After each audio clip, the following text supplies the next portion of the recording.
thing happened on the way to the podcast today. Isn't that right, Omega? Yes, I certainly have an idea of what you're talking about. Do you? Pray tell, for all the listeners to understand, what this magical thing happened.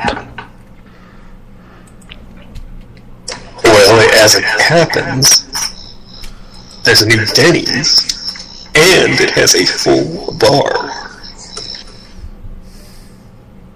You see, that's sort of disappointing in my opinion. Omega loves Denny's.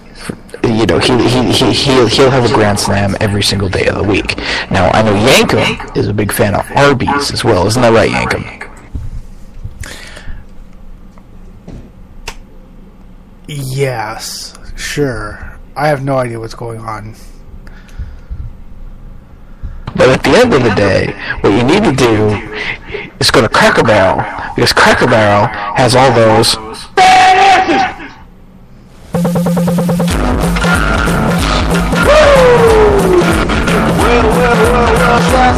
I got something to say, dogs! Quiet, down, shadow. We get problems, no laughing loud of the bleeding. Do not break! To track down blue. You I got something to say, dogs! If you only listen to get serious. Oh, whoa, get serious. Oh, get serious. Enough. Hey everybody, and welcome to the podcast. This is episode number 102 of the Serious Podcast, and joining us today is myself, Gunner, and that other guy, Omega VR. I hope everyone had a happy Hanukkah. Kwanzaa, Christmas, New Year, and all that jazz. No, just Hanukkah. Well, just Hanukkah for you, but I'm tacking on my own and saying everyone had a good holiday season. Oh, Jesus. Literally. Joining us today is our wonderful technical producer, Mr. Yank of DDS. You'll have to excuse any muffled coughs you hear over my end. I have a serious condition. It's called, I heard Net Jester's voice earlier, and my body is shutting down. It could be just from the stench of the dead bodies in the background, you know. Hashtag where's Vassar.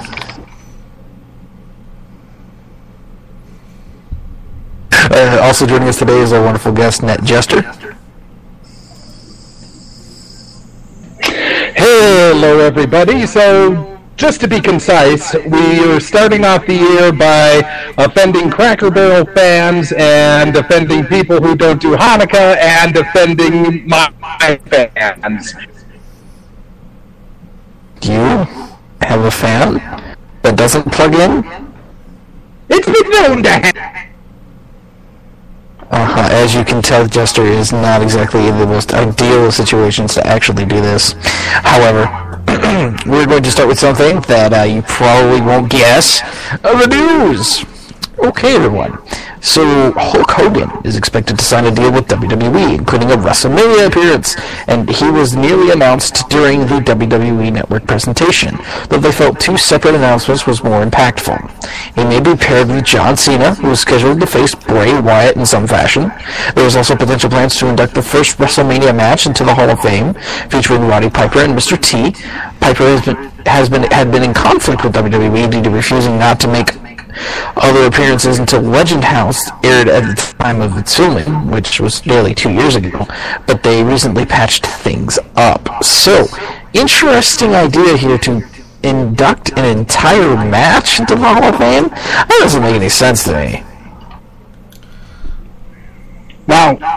Now let's just be clear here for one quick second. I'd like to ask, has Mr. T, because I can't remember this, has he been inducted into the WWE Hall of Fame? No. He's refused previous offers, and the last that I knew, that they had been trying to patch things up to make this particular deal happen. I didn't know they had any beef between them. Oh yeah, he would. They were going to pull him for one reason or another, and he didn't want to. Well, I don't understand how they're going to induct a match into the Hall of Fame. That seems weird to me. I guess they'll just have like a roll of film or a old VHS tape. They'll be like, here it is, and then they'll induct it.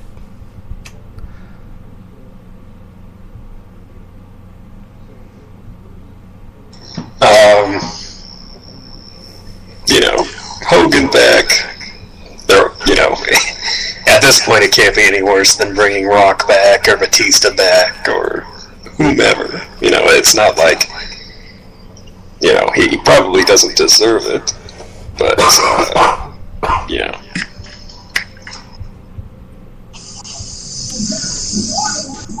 I just hope they don't try and do too much with him.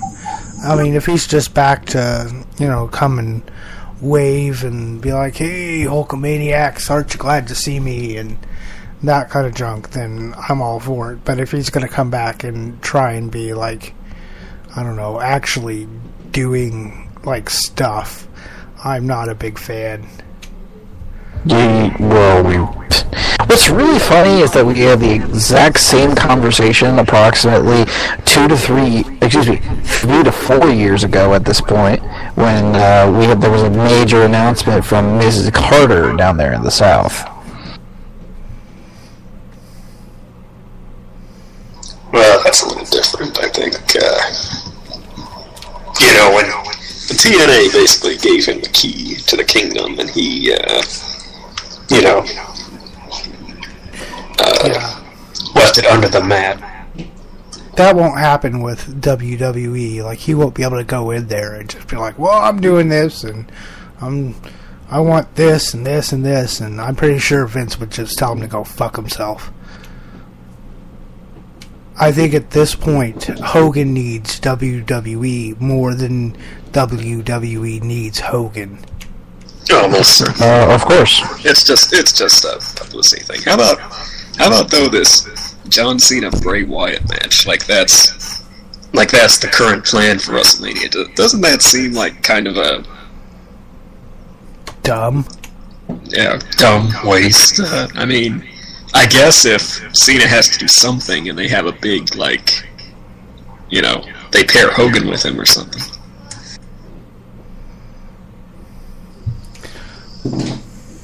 Well, quite frankly, they should have, waited to have Daniel Bryan's Liberation match, I guess we could call it that, what it was last week on Raw,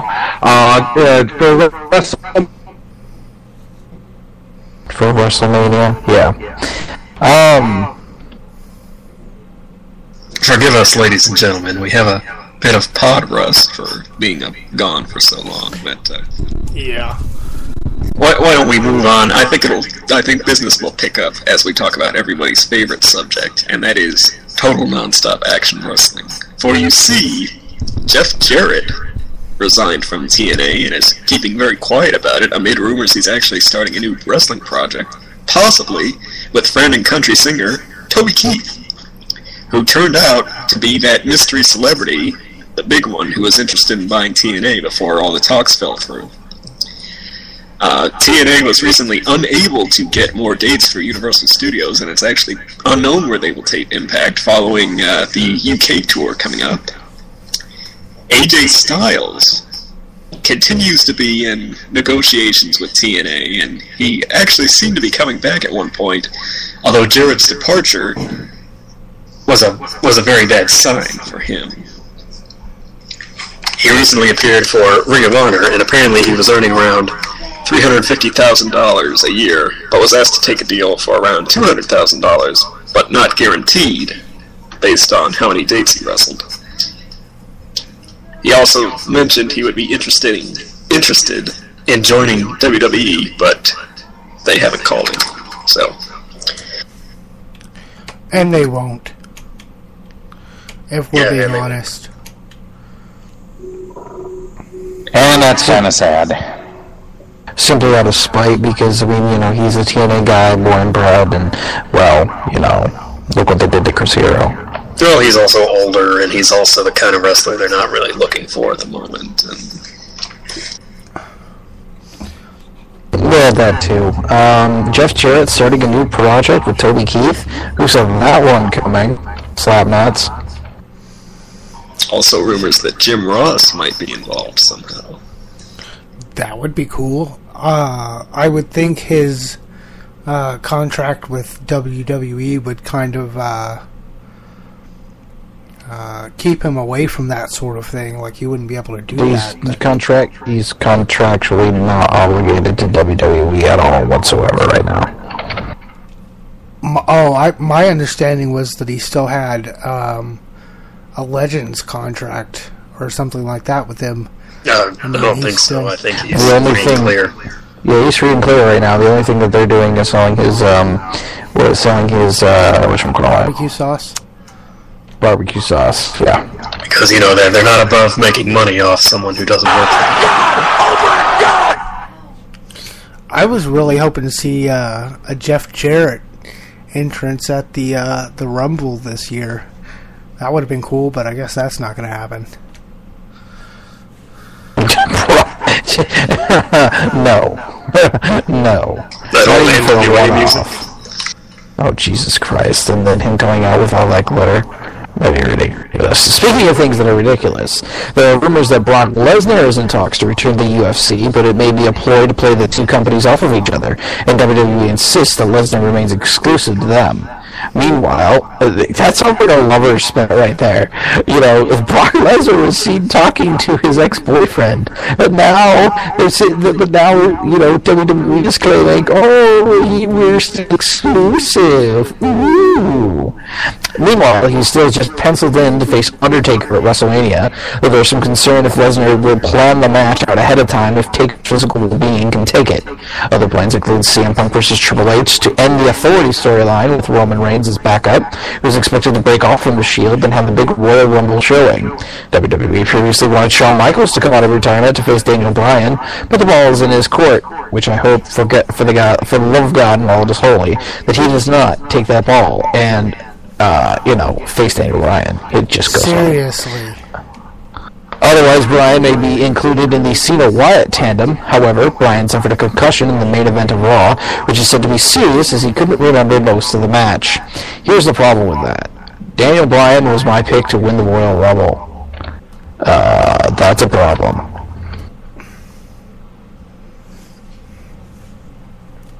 You say he's going to? Yeah, I thought he was going to. I don't think so. I think Batisha's going to. Well, that's cute, because I'm reading the next news segment here, and I had Bryan or Punk, penciled in to win the Rumble. Well, so did I until, this whole Batista coming back at the Rumble, and, the idea that he's going to face Orton, and, which are just rumors, granted, but I mean, a lot of people, we could talk about this for, the whole show, this whole Daniel Bryan out of the spotlight, joining the Wyatts, now he's not, etc., etc. But, I guess, to really sum it up, I just don't have faith in WWE in that respect. I did. Because, if you took a look at the recent Raw and how it ended, basically with Daniel Bryan breaking off from the Wyatt family and ending that angle pretty prematurely, trying to cool him down, it seemed pretty obvious to me that he was using, that there was a kayfabe-wise, he was using them, but not kayfabe-wise, it was a ploy to cool him down. And that is signaled to me the same way that Randy Orton got beat 3 weeks in a row before he won the Money in the Bank match recently. Other stuff. And it was telling to me that things are still in the mix. I still don't think Batista will win the Royal Rumble. I think he might be in the last 4, maybe the last 2 even, but he wouldn't win the Royal Rumble. I think he has a lot. He serves a lot better purpose outside of the WWE title picture as he does in it. So. Well, you could say the same for other people like The Rock, and of course, you know. But The Rock isn't in the Royal Rumble. Well, I mean, I just feel that. I mean, it was never a question of Bryan turning on the Wyatts. I said from the beginning it had that reek of CM Punk joining the New Breed back in the ECW, but it was just a matter of how long they were going to drag it out, because the whole thing seemed like such a big waste of time. I think they really do just need to embrace Bryan as the star he clearly is. That's the problem, and I just don't have faith that they'll do that even now, especially with Batista coming back. Well,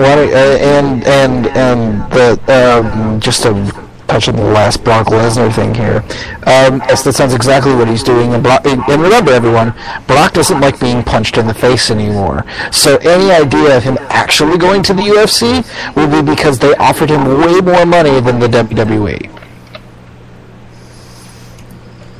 Face or the god. Face or the god. I thought he medically couldn't compete in the UFC anymore. No, he's had his problems, but I think he could if he wanted to. Well, I know he ended up having to have some kind of like major surgery. I remember, and he's like turned his life around or whatever. Yeah. Well, I think that was more intestinal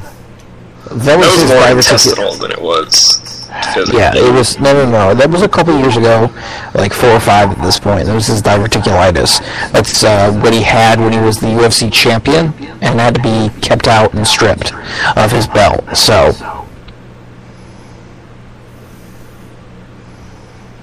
Anyway, speaking of Batista, he is in fact back. He signed a new 2-year deal for one last run, so to speak, that he and Triple H had worked on for months prior.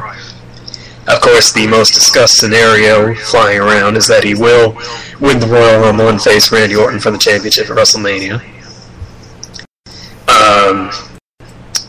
The original Sin Cara, you might have noticed there's a new one around with a big shoulder tattoo. Well, the original, his contract expires in the next few weeks, and it might have already expired, actually, and he will probably not return, though he likely can't sign with a new promotion until March.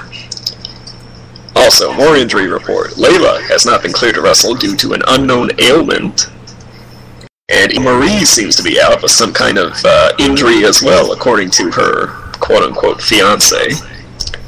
Dolph Ziggler suffered a more than mild concussion during the last Superstars taping after a stiff clothesline from Ryback, which he took responsibility for, apparently, though Ziggler's outlook is good. And speaking of Ryback, he's been going pretty crazy on the Twitter machine lately. That's one way of putting it. I swear to God, just writing half of those things.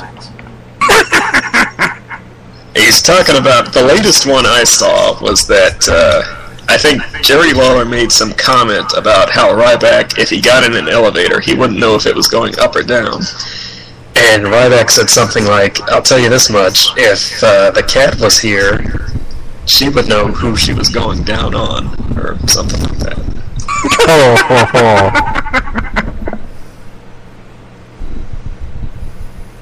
And if you haven't heard about this, Ryback's basically been making all these crazy tweets about how he's been released and how,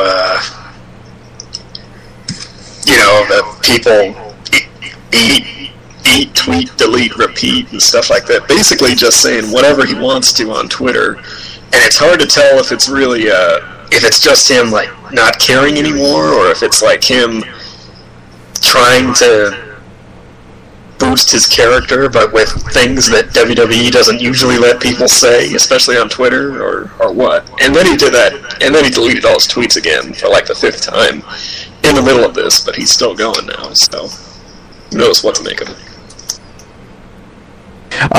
Basically, what I think he's doing is the Zack Ryder thing. Only instead of actually going out there doing something that actually it takes work, he's doing the smarky thing to help the 10% of fans who are actually really into this, who would do a podcast like this, and appeal to us and try to get over because he's not getting over with the fans. His ship has sailed, and he's trying to hold on to former glory, and he's going kind of crazy because, well, the WWE environment kind of does that to people. I guess so. Time will tell. I guess he's got nothing to lose. Let's talk about something I care about. Zack Ryder. Yeah, right. About. Let's talk about Caitlyn. Well, Caitlyn has left the WWE. After being promised she would be involved in more storylines that never came to fruition. Davey Richards and Eddie Edwards reportedly would not be signed, a call made by Triple H after their match with The Ascension. The decision was apparently based chiefly on their size, as the feeling is that they have enough people of that stature on the roster and looking to sign people they can see headlining WrestleMania in a matter of years. There was a rumbling that Richards hit his head on the mat after a bungled spot, and they were told to end the match but didn't right away. TNA is making a play for them, though, and given their recent exposure, and Dixie Carter teased new debuts on the next Live Impact, writing down the initials EE and DR on a hotel pad. Meanwhile, word coming out of developmental center is that talents are required to go to classes, almost like college, including production, financial education, and marketing in order to prevent mistakes of past wrestlers happening to them. Caitlyn left the WWE. A, I didn't know this until I read that. B, that's such a disappointment. And C, what the hell? I'm flabbergasted they would let her go. She was one of the shining bright spots of the Divas division, and I can't imagine why they would want to let her go. It would just seem to me like it would be her decision. I mean, from the way this is worded and the way that from what I'm picking up on, it seemed like her idea or her decision. Yeah, I'm pretty well aware that she asked for her release. Right, but I mean, why would they not give her the more stories because and stuff they have a hit TV show on the E Network that if you're not a part of, then you're not necessarily a part of, Basically, she was stuck in that hole with Oksana, let's see here, Alicia Fox, and, see, I'm having even a hard time remembering it, or all the other she didn't want to be, yeah, Layla.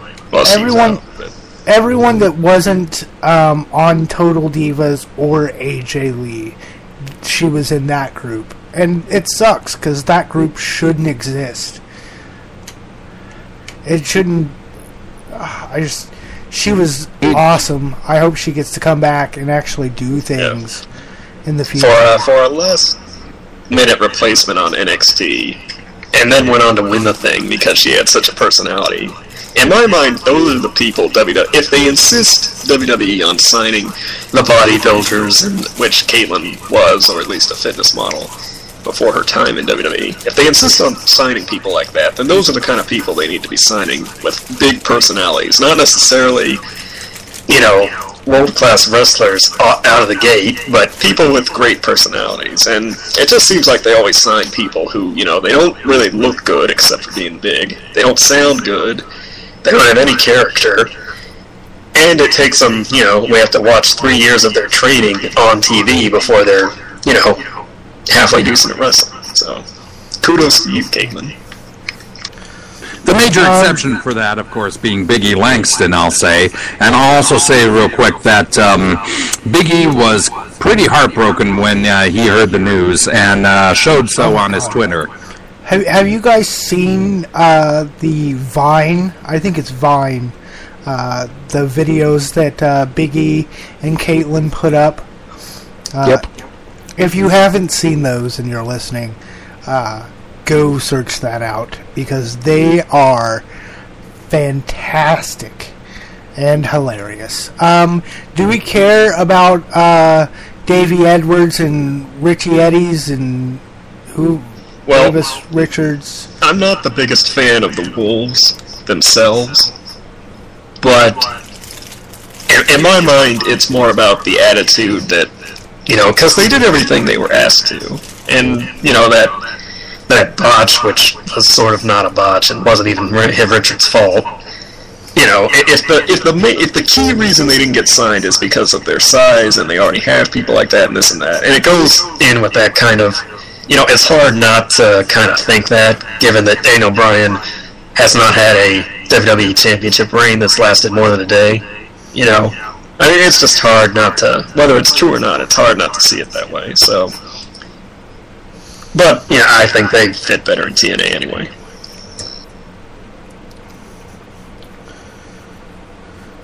I like this last bit. If this is true, this is a fantastic thing they're doing with getting their wrestlers and giving them skills, a skill set besides wrestling, especially with stuff like financial education. Maybe teaching them how to manage their money so they don't wind up broke 5 years down the road after they made a few $100,000 and then just wasted it. I don't know, buying $2,000 robes, getting married 15 or 16 times, that sort of thing. Exactly. This is what one of the things that the older generation never really got. I mean, for crying out loud, look at where legends that ended up broke and destitute and really bad off. Off the top of my head, Davey Boy Smith, for God's sake. I mean, this is necessary, I think, and long overdue. Well, speaking of things that are long overdue, there are some recent buy rates I'd like to get into. The recent buy rates show that Survivor Series was down 14% from last year, with around 179,000 buys. However, WWE stock almost doubled over the past year, making the big bands close to billionaires once again, with the rise due to hype of the network and raised TV fees. There's a rumor that Spike could make a play for SmackDown, as it would be a great lead into Bellator, which TNA is reportedly worried about given that their own deal with Spike ends in the fall, with the negotiations typically beginning soon. Los Angeles Times report that DirecTV will reevaluate their pay-per-view relationship with WWE given the announcement, and several other cable outlets such as Comcast, who own NBC Universal, are also upset. This could have an effect on WWE's TV rights and negotiations, as they are reportedly have several big suitors. WWE reportedly spent $40 million to launch the network. So basically what you're telling me is that WWE's move to go to a straight network fee is pissing off the normal TV companies? Go figure! It's interesting because Comcast owns NBC Universal, which I now realize you read. But I don't think Comcast... cable companies can be really kind of vindictive. Even though their medium is not dead, and not even really on life support, but they need to adapt. They're kind of at that stage that Blockbuster was at when they had the chance to buy Netflix, and then they didn't, and now, Blockbuster's gone. They have to kind of embrace some of these things rather than reject them, as a wrestling fan, it's surprising to me that this terrible product WWE is putting out, and the ratings, are kind of down, and DirecTV even said, pay-per-view buys, they're not getting any better. They've been going down, so why should we have to adapt and this and that, which they have a point, but at the same time, they need WWE more than WWE needs them, clearly. So,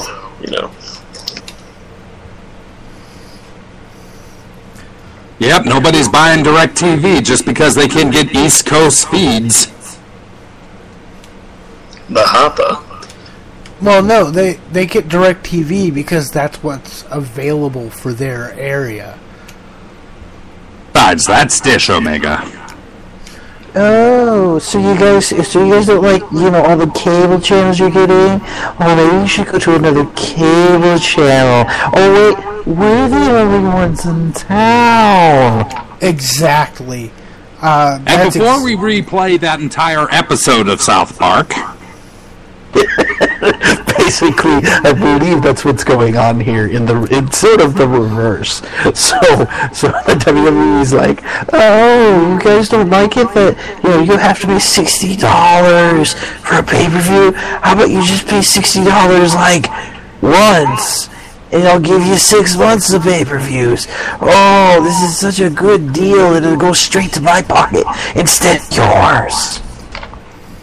You see, and that's how they make their money. Yeah, I think ultimately WWE wants to stay with USA, keep Raw on USA, if for nothing else, the convenience. But if somebody else offers them more,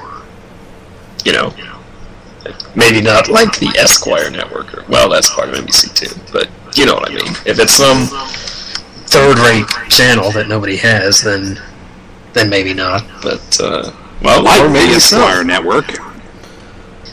I don't know, it's my if it's a network, a basic cable package network that everybody gets just for having cable, then absolutely they would probably take whatever more money they could get. Real quick, I am going to publicly announce, because I know nobody is interested, that I have decided that I will get the WWE Network. What are you guys thinking of? Are you guys thinking about getting it? If I have cash, I might put down the $60 it's going to take to get the 6 months.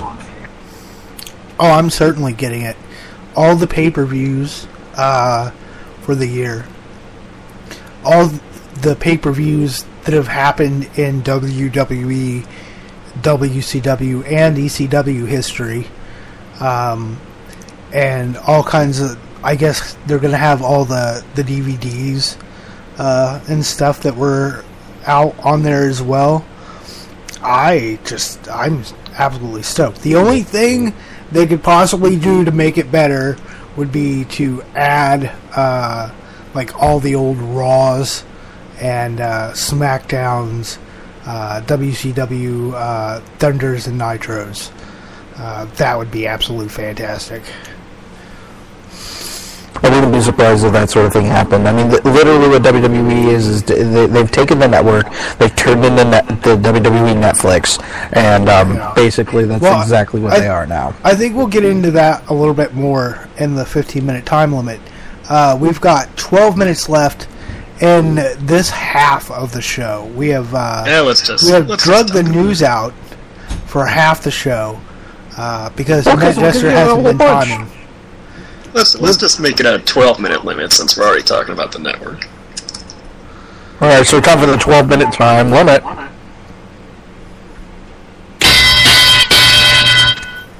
So yeah, you notice if we didn't make a big deal about it before, it's because we're talking about it now. The WWE officially announcing the WWE Network in Las Vegas last Wednesday.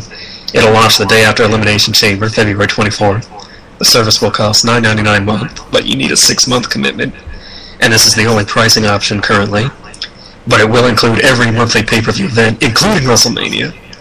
Other confirmed content includes repeats of Raw and SmackDown at main event, new pre- and post-shows for Raw and SmackDown, premiere episodes of Superstars and NXT, including a special live NXT the week of the launch, original programming such as Legends House and Countdown and WrestleMania Rewind and the Monday Night Wars, and, as Yankum said, all WWE, WCW, and ECW pay-per-views in history, which they claim will be uncut and uncensored, but, probably not true to the letter.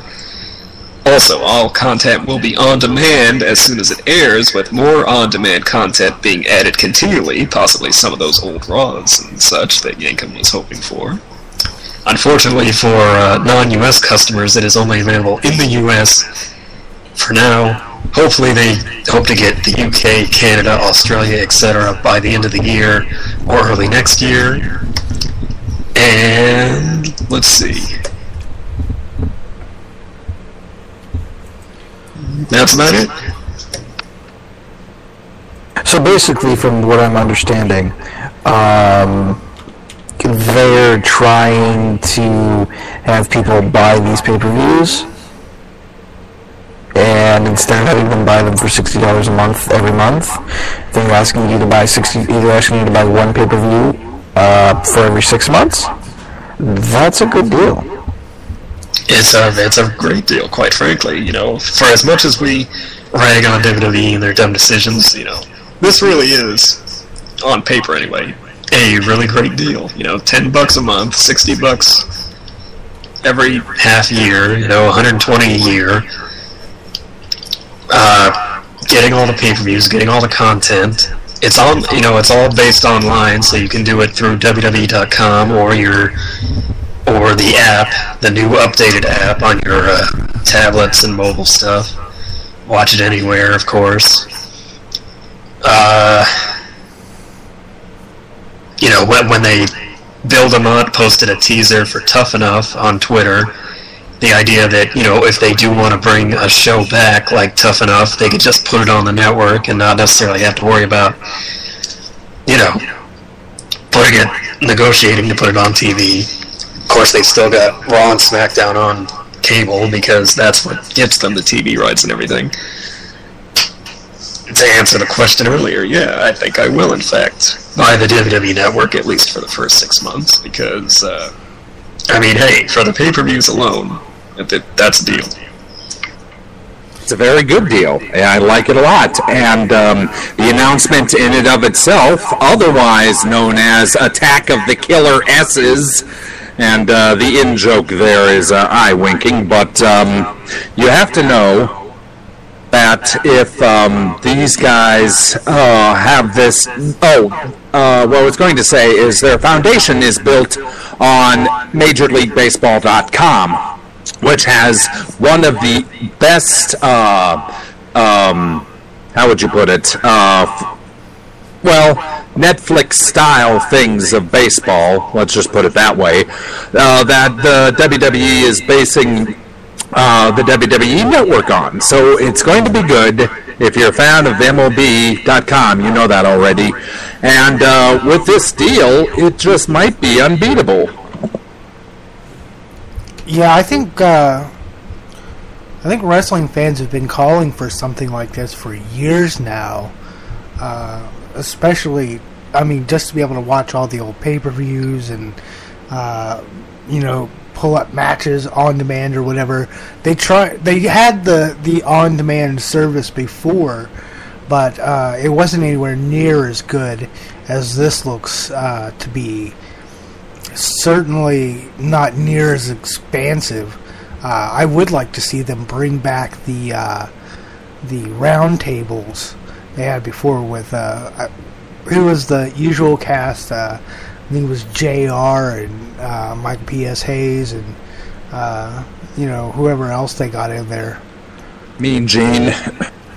Yeah, Mean Gene.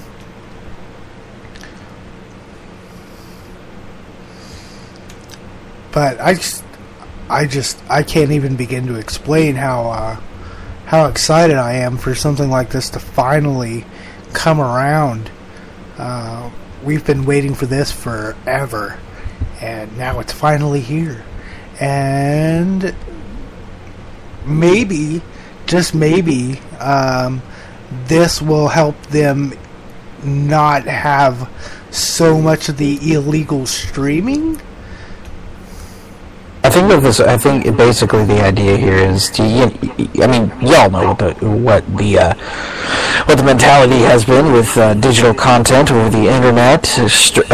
If you can't beat them, put it at a price and make it easier than torrenting or illegal streaming. While it's pretty obvious that, you know, it's quite easy to, you know, not pay for pretty much anything at this point that's on the computer, whether it be books, music, movies, all that kind of stuff.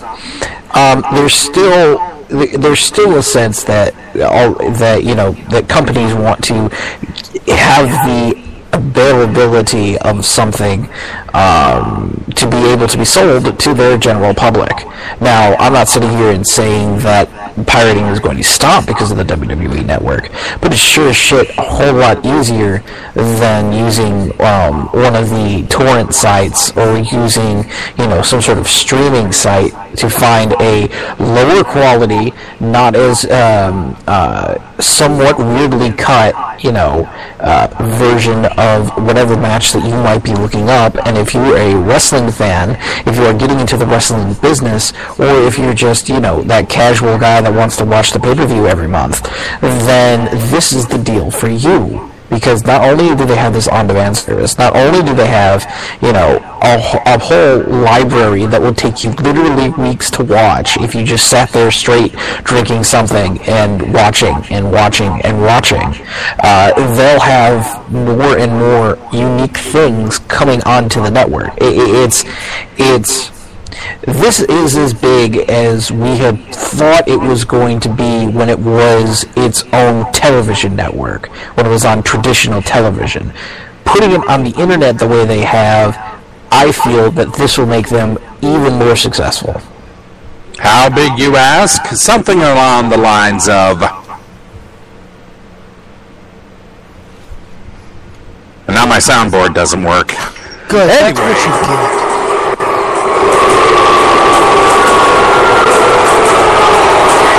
Yes. But anyway, I am really looking forward to some of the old school stuff from ECW. If they have and are collecting the WWE tape library of wrestling from all over the United States, if not the world, then what are some of the promotions that you would like to see on the WWE Network? I'll just shout out mine, being I'm up north, I'm from Montana.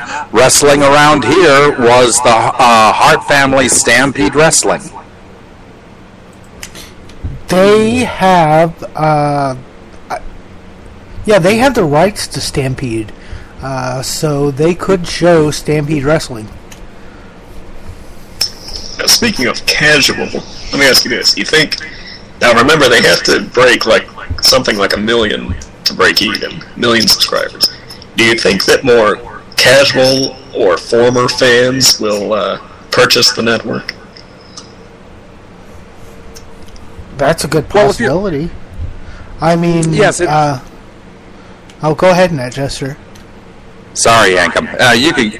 I'm just going to say that if you're unhappy with the current product and think the product of yesteryear was better, then get the WWE Network and you can watch the Attitude Era to your heart's content.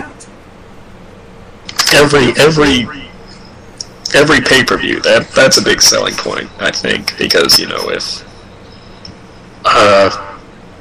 even if you want to go back and watch, I think I said this before, you want to go back and watch WrestleMania 2000 or the first WCW show you ever saw, or maybe the Survivor Series with the Screwjob and such, it's a possibility, and again, $10, even though you have to have a $60 commitment, that's, in the grand scheme, not horrible. Do you think are you going to show this?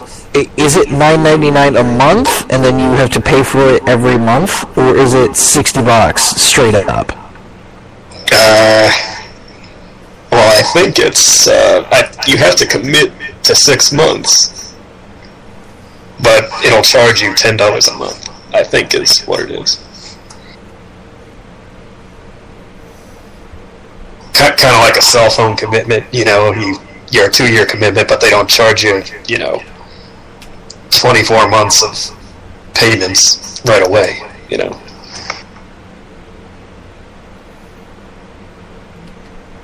So, consensus being the network is pretty good. It is good. It is a good deal. Let's go to break.